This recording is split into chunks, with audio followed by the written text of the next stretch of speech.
ဘာလို့ပိုကောင်းတာလဲနောက်ထွက်တဲ့pneumatic အနေနဲ့ graphical interface ပါတဲ့အတွက်ကျွန်တော်က mouse ကြိုက်တယ်လို့သုံးလို့ရတယ် mouse တီနဲ့သုံးလို့ရတယ်user interface ကကျွန်တော်မြင်တာအောင်ကျွန်တော်နားလေတဲ့သင်္ကေတလေးနဲ့ပြထားဖြစ်တဲ့အတွက်အသုံးပြုရတာလွယ်တယ်ရှင်းတယ်ပေါ့ဒီမှာတော့စာရီပဲတည်တံ့ရေးထားတာဖြစ်တဲ့အတွက်ကျွန်တော်ကစာရီလိုက်ဖတ်ရတယ်နံပါတ်1 user interface ပါတယ်နံပါတ်2 GPT partition table ကို partition scheme ကို support ပေးတာဖြစ်တဲ့အတွက် GPT က MPR တဲ့ဆိုင်ရင်သူ့မှာ limitation အကန့်အသတ်တွေတော်တော်ကြီးနေတယ် MPR ဟိုအရင်တော့ကသုံးတဲ့ partition format ဖြစ်တဲ့အတွက်သူ့မှာ limitation တွေရှိတယ်နံပါတ်1အနေနဲ့ size ပေါ့နော်2.2 TB ထိပဲသူ support ပေးတယ်အဲ့ထက်ကြီးတဲ့ partition တွေဆိုသူမပိုင်းနိုင်ဘူး MPR မှာpartition 4ပိုင်းပဲပိုင်းလို့ရတယ်၄ပိုင်းနဲ့ကြော်ပြီးပိုင်းလို့မရဘူးပေါ့ဒီ GPT မှာကျတော့၄ပိုင်းမကအများကြီး partition တွေပိုင်းလို့ရတယ်စသည်ဖြစ်ပေါ့နော်ဒီလိုကွာချက်လေးရှိတယ်ပြီးရင် security feature တွေပါတာဖြစ်တဲ့အတွက်ကျွန်တော်တို့က course computer က legacy ရော UEFI ရောနှစ်ခုလုံး support ပေးတယ်ဆိုရင် UEFI အနေနဲ့ setting ချိန်ပြီးသုံးဖို့ကျွန်တော်တို့ recommend ပေးပါတယ်တကယ်လို့ကိုယ့်ရဲ့ computer က UEFI support မပေးဘူး legacy ကို support ပေးတယ်ဆိုရင်လည်းဘာမှတော့တိတ်ပြီးစိတ်ပြတ်စရာတော့မလိုဘူးအဓိကကွာခြားမှာဒီ secure boot ဆိုတဲ့အပိုင်းလေးပဲကွာခြားသွားမယ်ကျန်တဲ့အပိုင်းကတော့တိတ်တော့ပြဿနာမရှိဘူးဒီမှာuser interface ဆိုလဲအမြဲတမ်းကျွန်တော်တို့ကဒီ BIOS setting နဲ့ဝင်ကြည့်နေမှာမဟုတ်တဲ့အတွက်သူ user interface က mouse သုံးလို့ရမရ setting တွေကကြည့်ရတာလွယ်မလွယ်ကျွန်တော်တို့ ਨੇ တိတ်မသက်ဆိုင်ဘူးပေါ့နော် Windows installation လုပ်တဲ့ချိန်လောက်ပဲဝင်ပြရမယ်ပုံမှန်တာမန်သုံးတဲ့အချိန်မှာတော့ဒါတွေကအမြဲတမ်းမြင်နေရမှာမဟုတ်ဘူးသူကနောက်ွယ်ရပဲလုံးမှာသူတို့စီကိုဝင်ကျင်နေဆိုရင်ခလုတ်တတ်မှတ်ထားတဲ့ခလုတ်နှိပ်ပြီးတော့မှဝင်ကြည့်မှရမှာဖြစ်တဲ့အတွက်ကျွန်တော်ကအဲ့ဒါတခုဖြည့်ရှင်းတဲ့အခါ Windows တင်တဲ့အချိန်တစ်ချိန်ပဲဝင်စရာလိုတယ်နောက်ကျန်တဲ့အချိန်တွေမှာသူတို့ဝင်ကြည့်စရာမလိုတဲ့အတွက်သူ့ဟာသူ user interface ကဘယ်လိုပုံစံဖြစ်တိတ်တော့ပြဿနာမရှိလာဘူးပြီးသွားရင်ဒီ limitation အတွက်ပေါ့နော် MPR တို့ GPT တို့ဘာပဲသုံး Windows 10 software တွင်သုံးလို့တော့ရတယ်limitation ဒီ limitation အနေနဲ့ကလည်းတိတ်ပြဿနာမရှိဘူးကျွန်တော်တို့ပုံမှန်အများဆုံးသုံးကြတာ 1T 2T ဒီလောက်ပဲအများဆုံးသုံးကြတယ်အခုဒီ computer ဆို900 GB ပဲသုံးထားတယ်ဆိုတဲ့အတွက်သူ့ limitation အတွင်းမှာအေးစစ်စစ်ဝင်နေတာဖြစ်တဲ့အတွက်GPT 3000 GPT အနေနဲ့3000 MPR 3000တိတ်ပြဿနာမရှိဘူး900 GB 1000 GB လောက်မှာတိတ်ပြဿနာမရှိဘူးတကယ်လို့ကိုက site အကြီးတွေသုံးမယ်ဆိုရင်တော့မှဒီဘက်ကပြောင်းသုံးပေါ့နော်ပြီးရင်အဓိကကွာခြားမှာဒီချက်လေးတစ်ခုပဲကွာခြားပါတယ်အဲ့တော့တကယ်လို့ကိုယ့်ရဲ့ motherboard ကနှစ်ခုလုံး support ပေးရဲဆိုရင်တော့ UEFI အနေနဲ့ချိန်သုံးပါတကယ်လို့တစ်ခုတည်းပါတယ်ဆိုရင်သိပြဿနာမရှိပါဘူးအဲ့တော့ခုလက်ရှိကိုယ့်ရဲ့ computer ကဘာသုံးထားလဲဆိုတာကိုဝင်ကြည့်လို့ရတဲ့ setting လေးပြောမယ်နှစ်ခုလုံး support ပေးလားမပေးလားဆိုတာကကြတော့ဒီ BIOS setting တွေကိုဝင်ကြည့်မှပဲသိမှာအဲ့တော့ဝင်ကြည့်တဲ့အဆင့်ကနောက်ရက်ကျမှနောက်သင်ခန်းစာလေးကျမှဆက်ပြောမယ်အခုလောလောဆယ်လက်ရှိမှာကိုယ့်ရဲ့ computer ကUEFI mode အနေနဲ့သုံးထားလား legacy BIOS mode အနေနဲ့သုံးထားလားဆိုတာကိုစစ်ဆေးလို့ရတဲ့ setting လေးပြောပြမယ် run နဲ့ကနေ MSINF432 ဆိုတာလေးကိုရိုက်ထည့်ပါပြီးရင် system summary ထဲမှာသွားကြည့်လို့ရပါတယ်အဲ့တော့ဒီ computer မှာဆိုရင် run box ကိုခေါ် MSINF432 ရိုက်ထည့်လိုက်မယ်ပြီးရင်ဒီ system summary တွေက BIOS mode ဆိုတဲ့နေရာမှာရှိတယ်အဲ့တော့ဒီမှာဒါဆို UEFI တကယ်လို့ဒီနေရာမှာ legacy BIOS လို့ဖြစ်တယ်ဆိုရင်ဒါကိုယ့်ရဲ့ computer legacy BIOS နဲ့တင်ရတယ်အဲ့တော့အရေးကြီးတာတစ်ခုကကျွန်တော် Windows တင်တဲ့အခါမှာ Windows ခွေနဲ့ဆိုရင်ပြဿနာမရှိဘူး memory stick နဲ့ဆိုရင်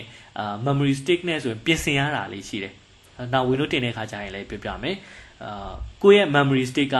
UEFI mode နဲ့တင်မှာလား legacy mode နဲ့တင်ရမလားဆိုပြီးတော့ memory stick မှာပြင်ဆင်ရတာရှိတယ်အဲ့တကယ်လို့ကိုယ့်ရဲ့ memory stick ကလေ legacy နဲ့ပြင်ဆင်ထားတယ်ဆိုရင်အခုကျွန်တော်တို့ဒီချိန်မှာ Windows ပြန်တင်တယ်ဆိုရင်ကိုယ့်ရဲ့ hard disk ကို format ပြန်ချရလိမ့်မယ်ဘာလို့လဲဆိုရင် legacy နဲ့ပြင်ဆင်ထားတယ်ဆို legacy နဲ့တင်ဖို့တော့ဆိုကိုယ့်ရဲ့ hard disk က MPR ဖြစ်ဖို့လိုတယ် MPR ဖြစ်ဖို့လိုတယ်လက်ရှိက UEFI နဲ့ချိန်ထားတာဖြစ်တဲ့အတွက်ကိုယ့်ရဲ့ hard disk က GPT partition scheme ဖြစ်နေလိမ့်မယ် GPT partition ဖြစ်နေတယ် GPT ကနေ MPR ကိုပြောင်းဖို့အတွက်ဆို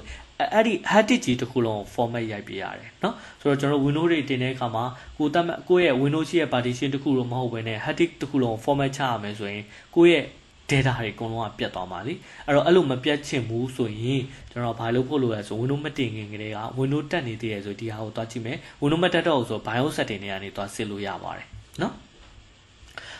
ခုလောဆယ် Windows တက်နေပြီးသားဖြစ်တဲ့ကိုယ့်ရဲ့ computer က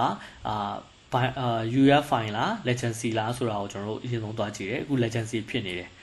sorry UEFI ဖြစ်နေတယ် UEFI ဆိုရင်ကျွန်တော်သွားကြည့်စရာမလိုကျွန်တော်ရဲ့ computer က GPT ဖြစ်နေလိမ့်မယ်ကျွန်တော်ရဲ့ hard disk က GPT ဖြစ်နေတယ်အဲ့တော့ဟုတ်မဟုတ်သွားစစ်လို့ရတဲ့နေရာလေးရှိတယ်တကယ်ဟုတ်လားမဟုတ်လားဆိုတာသွားစစ်ပြမယ် run က disk management ဆိုတာလေးရိုက်ထည့်ပါ runbox ကနေ disk md.msc ဆိုတာလေးရိုက်ထည့်ပါပြီးသွားရင်ကျွန်တော် Windows တင်ထားတဲ့ partition ပေါ့အခုလောဆယ်ကျွန်တော် hard disk ကတစ်ခုတည်းရှိတာဖြစ်တဲ့အတွက်sorry Windows တင်ထားတဲ့ partition မဟုတ်ဘူးเนาะ Windows ရှိထားတဲ့ hard disk ဒီမှာက disk 0 disk ကောင်ကCD-ROM ပေါ့အဲ့တော့နှစ်ခုရှိရဆိုလဲနှစ်ခုပေါ့ကို Windows တင်ထားတဲ့ Windows ရှိနေတဲ့ hard disk ကိုသွားပါ storage device ကိုသွားပါ property နှိပ်ပါဒီဘက်မဟုတ်ဘူးเนาะဒီဘက်เนาะ property ကိုနှိပ်ပါပြီးတော့ volume နဲ့ကိုသွားပြီးတော့ partition style ဆိုတဲ့နေရာလေးကိုသွားကြည့်ပါ GUID partition တွေပဲ GPT ကိုသုံးထားပါတယ် okay တကယ်လို့ကိုကဒီ computer Windows အသစ်ပြန်တင်တော့မယ်ဆိုရင်ဒီ hard disk က GPT partition နေနဲ့ပိုင်းထားတယ် legacy ကBIOS က UEFI အဲ့တော့ UEFI တို့ legacy တို့က firmware setting ထဲမှာအလွယ်တကူသွားပြင်လို့ရတယ်ဆိုပေမဲ့သွားပြင်လို့ရတယ်ပြဿနာမရှိဘူးဆိုပေမဲ့ကျွန်တော်တို့ hard disk ကကျတော့GPT ကနေ MBR ကိုလွယ်တကူပြောင်းလို့မရပါဘူး GPT ကနေ MBR ကိုပြောင်းဖို့အတွက်ဆိုရင်အဲ့ဒီ hard disk ကြီးတစ်ခုလုံးကို format ပြန်ချရပါတယ်ဆိုတဲ့အတွက် data တွေပြတ်နိုင်ပါတယ်ဆိုတဲ့အတွက်ပုံမှန်ကိုကသူများရဲ့ set ပေါ့နော်သူများ set ကို Windows တွေပြန်တင်ပေးရတယ်ဆိုရင်ဒီအချက်လေးကို use ဆိုင်ပါမဟုတ်ဘူးဆိုရင်ကိုယ့်ရဲ့ memory stick ကlegacy နဲ့ sorry UEFI နဲ့ format လုပ်ထားတယ် UEFI နဲ့UEFI နဲ့ setting ချိန်ထားတယ်ပေါ့နော်ဆိုတော့ဒီ computer မှာဆိုရင်တော့ဒီ computer ကလည်း UEFI ပဲ hard disk ကလည်းGPT နဲ့ partition ပိုင်းထားတာပဲ GPT နဲ့ဖန်တီးထားတာပဲဆိုတဲ့အတွက်ဒီ set မှာဆိုရင်တော့ Windows တင်အဆင်ပြေတယ်ပြဿနာမရှိဘူးတကယ်ကြီးကသူ့ရဲ့ computer လေးကို Windows ပြန်တင်ခိုင်းတယ်ဆိုပါစို့ထဲမှာလည်း data hard disk ထဲမှာလည်း data တွေကအရေးကြီးတယ်ဒါပေမဲ့သူ့ရဲ့ computer က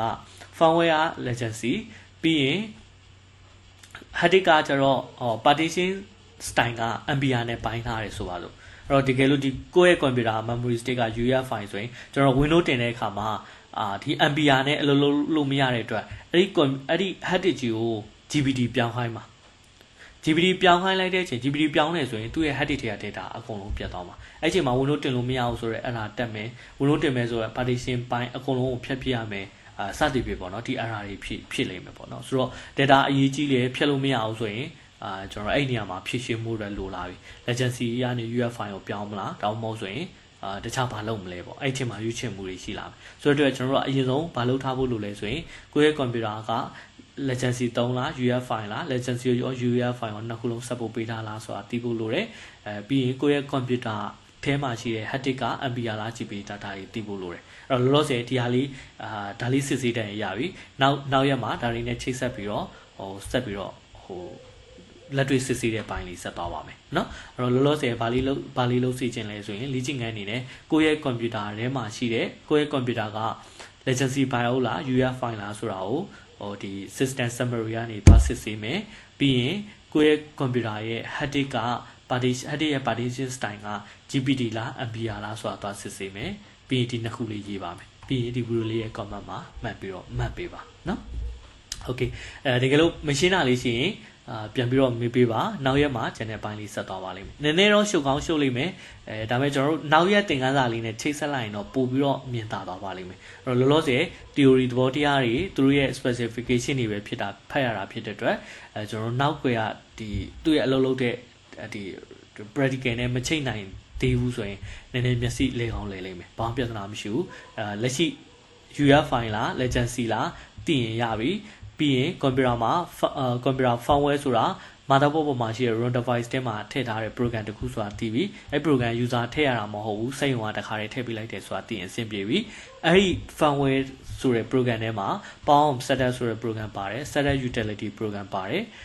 power setup ကဘာလုပ်လဲဆိုတာသိပြီ setup utility ကကျွန်တော်တို့ computer မှာ boot order setting တွေချိန်တာ CPU setting တွေချိန်တာ hardware configuration တွေချိန်တာဒါတွေပြင်ဆင်ဖို့အတွက်ပြင်ဆင်ရတဲ့ setting ပြီးရင် essential device တွေရဲ့ driver security feature ဒါတွေပါတာဆိုတာသိပြီအဲ့ဒီ firmware မှာ version 2မျိုးရှိတယ် UEFI နဲ့သုံးလို့ရတာရှိတယ် legacy နဲ့သုံးလို့ရတာရှိတယ် UEFI ကဟိုအရင်တော့သုံးတယ် legacy sorry legacy ကဟိုအရင်တော့သုံးတဲ့ version UEFI ကအခုလက်ရှိသုံးတဲ့ version ဘာတွေကွာလဲဆိုရင် legacy က text based function အလုံးလုံး text based interface နဲ့UEFI က mouse တွေသုံးလို့ရတယ်legacy မှာတော့ limitation တွေရှိတယ် UEFI မှာမရှိဘူး UEFI မှာ security feature တွေပိုကောင်းတယ် legacy မှာ security function မပါဘူးအဲ့တော့ဒီ challenge လေးဒီတိုင်းအဆင်ပြေပါပြီဆိုတော့ကျွန်တော်လေ့ကျင့်ခန်းလေးလုပ်ပါဒီ video လေးရဲ့ comment မှာမှတ်ပါကျန်တဲ့ဘိုင်းကိုနောက်ရက်မှာဆက်သွားပါမယ်